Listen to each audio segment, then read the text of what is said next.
இருப்பார்கள். அதே போல அறுவை சிகிச்சையிலும் அவர் எப்பொழுதும் வெற்றி கண்டு கொண்டே இருக்கிறார். நம்முடைய திருவண்ணாமலையிலே எண்ணற்ற உயிர்களை காப்பாற்ற பெருமை அவர்களை சாரும். வரும் மாதம் அவர்கள் மாப்பிள்ளையாகவும் மாற இருக்கின்றார்கள். ஹைதராபாத்திலே 5000 பேர் கொண்ட அந்த தேர்விலே விக்னேஷ் அவர்கள் கலந்து கொண்டு அந்த மருத்துவத்திற்கான மேலே செல்லக்கூடிய அந்த உயர் பதவிக்கான இந்த தேர்வில் முதலிடத்தை பெற்று பெருமை சேர்த்திருக்கிறார்கள். இதையெல்லாம் நம்முடைய திருவண்ணாமலை மண்ணுக்கு கிடைத்திட்ட பெருமை.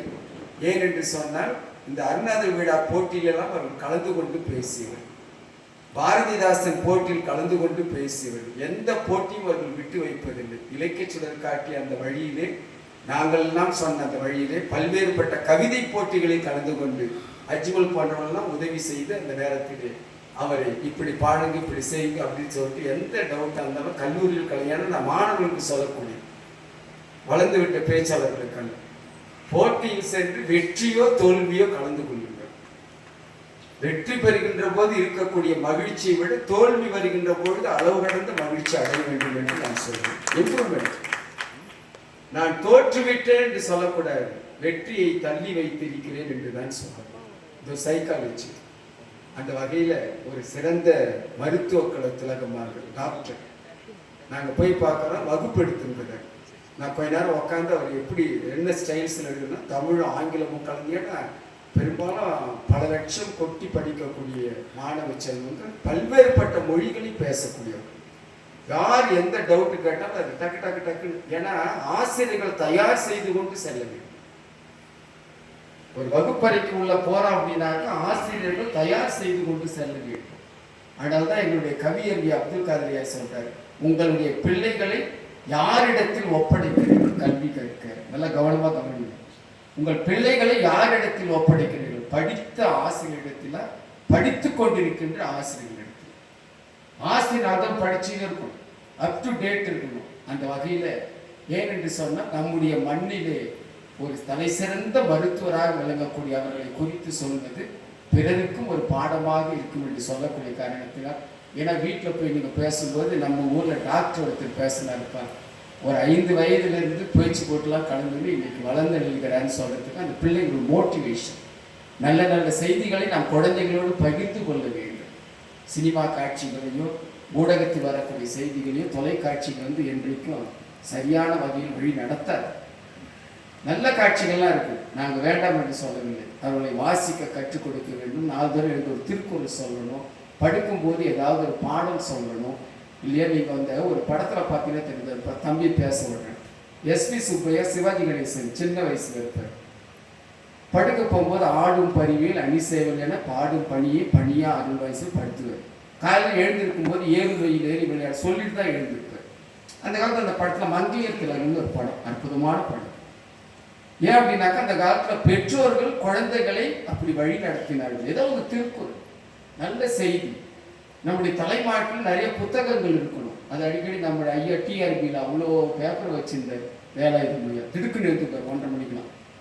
அந்த அம்மா ஓடியே போயிடுவாங்க, வாடி இப்படி ஒருத்தர் படித்து நான் பார்த்தது இல்லைன்னு சொல்லிட்டு. அந்த அளவுக்கு அந்த ஒரு படிப்பு எடுத்தாங்க. அதுபோல் குழந்தைகளை நாம் வழிநடத்துவோம் என்பதை தெரிவித்துக் கொண்டு இது உங்களுடைய வாழ்த்துக்கோடு விக்னேஷ் அவர்கள் தியாகத்தான் அப்படின்னு பேசுறார். அனைவருக்கும் அன்பான மாலை வணக்கம். இத்தனை நேரம் என்னை பற்றி இத்தனை விடயங்களை என்னை பற்றி சொன்ன எங்கள் ஐயா ஒரே ஒரு விஷயத்தை மட்டும் நான் உங்கள் முன் தெரிவித்துக் கொள்ள விரும்புகிறேன். நான் பேசி பழகிய காலம் தொட்டு இன்று வரை இந்த புகழுக்கு எல்லாம் சொந்தக்காரர்கள் என்னை வளர்த்து ஆளாக்கிய அருணை இலக்கிய வட்டத்தை சார்ந்தவர்கள் மட்டும்தான் என்பதை நான் எந்த மேடையிலும் பெருமையாக சொல்வதற்கு நான் தயங்கவே மாட்டேன். அதற்கு நான் என்றுமே என்னுடைய குருக்கள் அவர்களுக்கு எல்லாருக்குமே நான் என்றையுமே நான் நன்றி கடன்பட்டிருக்கிறேன் என்பதை நான் இங்கே நான் பதிவு செய்து கொள்கிறேன். ஏனென்றால் இந்த அருணகிரிநாதர் மேடை என்பது நான் பள்ளிப்பருவம் தொட்டு இப்படிப்பட்ட இந்த படிக்கற்கள் எல்லாம் நான் உட்கார்ந்து கொண்டு இந்த மாதிரி பேப்பர்லாம் வச்சுட்டு உருவாய் அருவாய் உலதாய் இலதாய் முழுவாய் உலதாய் முழுவாய் கரையாய் அப்படின்னு பாடி திரிந்து பேசி ஜாம்பவான்களிடம் ஆசீர்வாதங்களை பெற்று இன்று ஒரு நிலைக்கு வந்திருக்கிறோம். அதையெல்லாம் நான் நினைத்து பார்க்கிறேன். பக்தி எதனால் பழுக்கிறது? தியாகத்தால் என்ற தலைப்பிலே ஞானத்தையும் கானத்தையும் எதிர்த்து நான் வந்திருக்கிறேன். பக்தி என்பது இறைவன் மீது நாம் வைக்கும் அன்பா. அந்த அன்பு இருந்தால் மட்டும் போதுமா? அதற்கு தியாகம் எதுக்கு அப்படின்னு எதிரணியில் இருக்கவன் கண்டிப்பா நமக்கு கேட்பான். அதுவும் கானமும் ஞானமும் இருந்தா மட்டும் போதாதா அப்படின்னு கேட்பான். ஆனா ஐயா எல்லாம் இருக்கலாம் ஐயா, எல்லாத்தையும் நம்ம தான் வச்சுக்கணும். ஆனால் இறைவனுக்காக நாம் எதை விட்டு கொடுக்கிறோம் என்பதில் இருக்கிறதா ஒரு தியாகம், அதுதான் பக்தியை பழுக்க செய்கிறது என்பதை நான் தெரிவித்துக் கொள்கிறேன். ஒரு தாய், ஐயா சொன்னாரு, தாய் வந்து தியாகம் பண்ணி அழுதா மட்டும் போதுமா? உள்ளாய் பானாதான் குழந்தை தூங்கும் அப்படின்னு சொல்றாங்க ஐயா. ஆனால் ஒரு தாய் குழந்தை மீது வைத்திருக்க அன்பு, அதனுடைய வெளிப்பாடு, அந்த குழந்தை தூங்கும் வரை அந்த தாய் தூங்க மாட்டான். அந்த தூக்கத்தையே தன்னுடைய வாழ்க்கையே வந்து இந்த சின்ன குழந்தைக்காக ஒரு பிரச்சனை, ஒரு உடம்பு சரியில்லைனா கூட அந்த குழந்தையுடனே இருந்து அதற்கு ஒரு ஆதரவு அளிக்கும் தாயோட தியாகம் இருக்குல்ல ஐயா. இதுலதான் இதுல பக்தி இருக்கான்னு கேட்கணும். நீங்க வந்து சந்தேகமே படக்கூடாதுதான். ஒரு நம் நாட்டின் மீது அன்பு கொண்ட ஒரு வீரன் தன் உயிரையே தியாகம் செய்கிறான் இல்லவா? அதுதானே தியாகம். அங்கே பக்தி பழுக்கவில்லையா? இறைவன் மீது உண்மையான பக்தி கொண்டவன் தன்னிடம் இருப்பதை இறைவனுக்காக விட்டுக் கொடுக்க தயாராகிறான். அதனால் தான் சொல்கிறேன், பக்தி என்பது ஒரு விதை, தியாகம் என்பது அதற்கு ஊற்றப்படும் நீர், இறையருள் என்பது அதற்கு கிடைக்கப்படும் ஒரு கனியாக இருக்கும் என்பதை நீங்கள் மறந்துவிடக் கூடாது. பக்தி என்பது ஒரு விதைங்கய்யா. விதை. அந்த விதைக்கு நீங்க வந்து விதைக்கு நம்ம என்ன பண்ணணும்? தண்ணி ஊத்தினாதான் அது வளரும். தியாகம் என்ற நீரை அதில் ஊற்றும் போதுதான் உங்களுக்கு வந்து பார்த்தா இறையருள் என்ற கனியே உங்களுக்கு கிடைக்கும். நீங்க வெறுமனே கானத்தையும் ஞானத்தையும் மட்டும் வச்சிருந்தா காயின் கணிக்காது, காயாவே தான் இருக்கும் என்று சொல்லி படம் படுத்தால் நிறம் மாறிவிடும். அதே போலதான் பக்தி படுத்தால் ஒரு மனிதனுடைய குணமே மாறிவிடும். அதற்கு தியாகம் தான் அதற்கு வழிவகம் செய்யும் என்பதை நீங்கள் மறந்துவிடக் கூடாது. என்னுடைய அணித்தலைவர் அருமை அண்ணன் அஜ்மல் அவர்கள்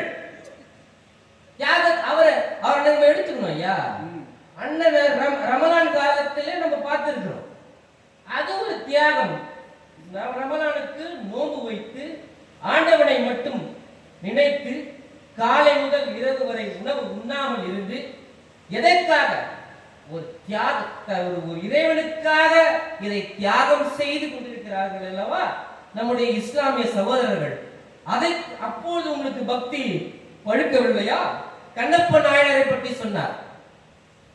நம்ம எல்லாரும் இருப்போம், வீட்டுல ஒருத்தர் இருக்காரு, தனியா இருந்தா கூட துணைக்கு இருப்பான்னு சொன்னா கூட இருக்க மாட்டோம். ஆனா கண்ணப்பரு காட்டுல ஒரு லிங்கம் இருக்கு, அந்த லிங்கத்துக்கு இன்னும் அந்த லிங்கம் பார்க்கறதுக்கு ரொம்ப அழகா இருக்கு அப்படின்னு சொல்லிட்டு அது மேல அன்பாயிருது. இந்த லிங்கம் தனியா இருக்குதுன்னு சொல்லிட்டு அந்த லிங்கத்துக்குள்ளே இருக்கு. அதுக்கப்புறம் நடந்த கதையெல்லாம் நம்ம அண்ணன் சொன்னாரு. ஒரு கண்ணிலே ரத்தம் வடிகிறது, கையால குத்துறாரு. அடுத்த கண்ணு ரத்தம் வருது, என்ன பண்றாரு? உடனே தன் காலை அடையாளத்துக்கு வைத்துக் கொண்டு தன் கண்ணை பேர்க்க வந்து அவர் துணிகிறார். இது அல்லவா ஐயா தியாகம்? திருமூலர் சொல்லுகிறார், அன்பே சிவம். அன்புதான் சிவம் என்றால் அந்த அன்பின் இயல்பு என்ன? கொடுப்பது, விட்டு கொடுப்பது, தன்னை மறப்பது, தன் நிலையே சரணடைந்து இறைவனுக்கு தன்னை அர்ப்பணிப்பது, அதுதான் தியாகம். ஆனால் நம்ம என்ன பண்றோம்? எதிரணி இருக்கவங்க என்ன பண்றாங்க? பிள்ளையாரப்பா உனக்கு எத்தனை தேங்காய் உடைக்கிறேன், எத்தனை பாட்டு பாடுறாங்க, சுத்தாமரம் சொல்றேன், ஞானத்துல நல்லா உனக்கு உன்னையே நான் நினைத்துக் கொண்டிருக்கிறேன். ஆனா நான் கேட்கிற ப்ரமோஷன் மட்டும் எனக்கு எப்பயா வரும். அது பேரு தியாகமா? அப்போ அது படம் எங்க பழுக்கிறது ஐயா? ஒரு சிறிய உதாரணம். ஒரு விளக்கு எரிகிறது, ஒரு விளக்கு இருக்கிறது. விளக்கு எரியணும்னா ஒரு ஒளி பிரகாசமா வரணும்னா அதுல எண்ணெய் இருக்கிறது, திரி இருக்கிறது, எண்ணெய் தன்னையே இழைக்கிறது, திரி தன்னையே எரித்துக் கொண்டிருக்கிறது. அதே போலத்தான் தன்னை எரித்துக் கொள்ளாத, தன்னை ஆட்படுத்திக் கொள்ளாத, தியாகத்தை கொடுக்காத ஒரு பக்தி இறை ஒளியை முழுமையாக பெறாது என்பதை நான் உங்களுக்கு சுட்டிக்காட்டுகிறேன் ஐயா. இதோ திருவண்ணாமலையில் இருக்கிறோம்.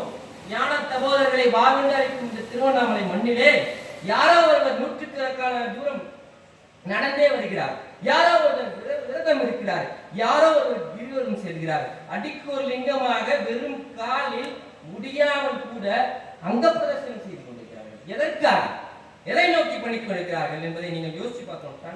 தன்னை இறைவனுக்காக அர்ப்பணித்துக் கொண்ட தியாகத்தால் தான் அந்த பக்தி என்ற பழம் பழுக்கிறது ஐயா. ஒரு தராசு இருக்குன்னு வச்சுக்கோங்களேன், ஒரு இறைவனிட்ட போய் நம்ம வேண்டுகிறோம், ஒரு தராசு இருக்குதுன்னு வச்சுக்கோங்களேன். ஒரு எடுத்துக்காட்டுக்காக சொல்றேன். ஒரு தராசுக்குள்ள பக்கம் நம்முடைய துன்பத்தை எல்லாம் வச்சுட்டு இன்னொரு பக்கம் உங்க தியாகத்தை வச்சீங்கன்னா ஆண்டவனுடைய முள்ளு உங்க பக்கம் திரும்ப நினைக்கிறீங்களா? அது கிடையாது தியாகம் என்றது. ஒரு பக்கம் அப்படியே ஒண்ணுமே இல்லை, ஆண்டவனை மட்டும் நினைச்சு உங்களோட தியாகத்தை ஒரு பக்கம் வச்சீங்கன்னா அந்த ஆண்டவனுடைய தராசு முன்றது உங்கள் பக்கம் தானாக சாயும். அப்பொழுதுதான் அந்த பக்தி என்ற பழம் படுக்கிறது என்பதை நான் சொல்கிறேன். அடுத்து மாணிக்க வாசகர் எடுத்து அவர் திருவாசகம் முழுவதுமே அர்ப்பணிப்புணர்வதால் நிறைந்ததுதானே. உனக்கு என்ன வேண்டும் இறைவா, எனக்கு என்ன வேண்டும் என்று நான் கேட்கவில்லை, என்னையே நான் உனக்கு கொடுத்து விட்டேன் என்று சொல்கிறேன். மேலும் சிறு தொண்ட நாயனார் பக்தியின் விலையை கேட்க முடியுமா? சிறு தொண்ட நாயனார் சொல்லிட்டு கேட்டு பாருங்கள். தன் ஆசையாக வளர்த்த மகனையே பிள்ளைக்கிரியாக சீராரனை தாய் பிடிக்க தந்தையாருக்கு கொடுத்து விட்டார்களே. இதில் இருக்கும் பாசத்தை நீங்கள் பார்ப்பதை விட நீங்கள் தியாகத்தை தான் பார்க்கணும். அங்கே பக்தி என்ற பழம் பழுக்கிறது. காமம் அகற்றிய தூயனவன் சிவகாம சௌந்தரியனவன் மாமரை ஓது செவ்வாயனவன் மணி மண்டலும் ஞாயனாகாயனவன் தில்லை சிதம்பர சித்தனவன் தேவ சிங்கம் என்னும் உயிர் தந்தனவன். யாரை பற்றி நான் சொல்ல வருகிறேன் ஐயா? நந்தனன் வாழ்க்கையை எடுத்துக் கொள்கிறேன். நந்தனரை நினைத்து பாருங்கள். சிதம்பர நடராஜனை தரிசிக்க வேண்டும் என்பது ஆசை. ஆனால் சமூக தடைகள் இருந்தன. அவரால் கோயிலுக்கு செல்ல முடியவில்லை. இருந்தாலும் அவர் பக்தியை விட்டு போகவே இல்லை. நாளை போவேன் என்று ஏக்கத்தோடும் இருந்தார். அந்த ஏக்கம் ஒரு சாதாரண ஆசைகள்ல, அது இறைவனை அடைய வேண்டும் என்ற உயரிய எண்ணத்தில் இருக்கிற ஒரு ஏக்கம். அந்த அவரது தியாகத்தை நீங்க பார்க்கணும். சிதம்பரத்துக்கு சென்று தடைகளை நீக்கி இறைவனை பார்க்க இறைவனே திறந்து வழி விடுறாரு. போறவர் அப்படியே இறைவனோடு சேர்ந்து ஒதியாகிறாரே. இது இங்கே உங்களுக்கு தெரியவில்லையா? உங்களுக்கு பக்தி என்ற பழம் எப்படி பழுக்கிறது என்பது. பக்தி இல்லாத, அதாவது தியாகம் இல்லாத பக்தி வாசனை இல்லாத மலர் போன்றது. தியாகத்துடன் கூடிய பக்தி மனம் வீசும் மலர் போன்றது. கேட்டவன் பக்தன், கொடுப்பவன் அடியான், தன்னையே கொடுப்பவன் தான் இறைவனின் உண்மையான பக்தன். பக்தி நம்மை இறைவனிடம் அழைத்து செல்கிறது. தியாகம் தான் நம்மை இறைவனுக்கு நெருக்கமாகிறது. பக்தி இறைவனை தேடுகிறது, தியாகம் இறைவனையே நம்முள் வெளிப்படுத்துகிறது. இறை அன்பு விதை என்றால், மறுபடியும் சொல்கிறேன், இறை அன்பு விதை என்றால் தியாகம் அதில் நீர். அர்ப்பணிப்பு என்பது அதற்கு நீங்க போற உரம். இறையருள் தான் அதற்கு கனி. எனவே மதிப்புக்குரிய நடுவர்களே, பக்தி எனும் பழம் எதனால் பழுக்கிறது என்ற கேள்விக்கு சரியான பதிலை நீங்கள் தர வேண்டும். அது ஞானத்தால் கானத்தால் பக்தி பிறக்கலாம், ஞானத்தால் கானத்தால் பக்தி பிறக்கலாம், ஆனால் அது தியாகத்தால் தான் பழுக்கும் என்று சொல்லி வாய்ப்புக்கு நன்றி விடைபெறுகிறேன். நன்றி, வணக்கம்.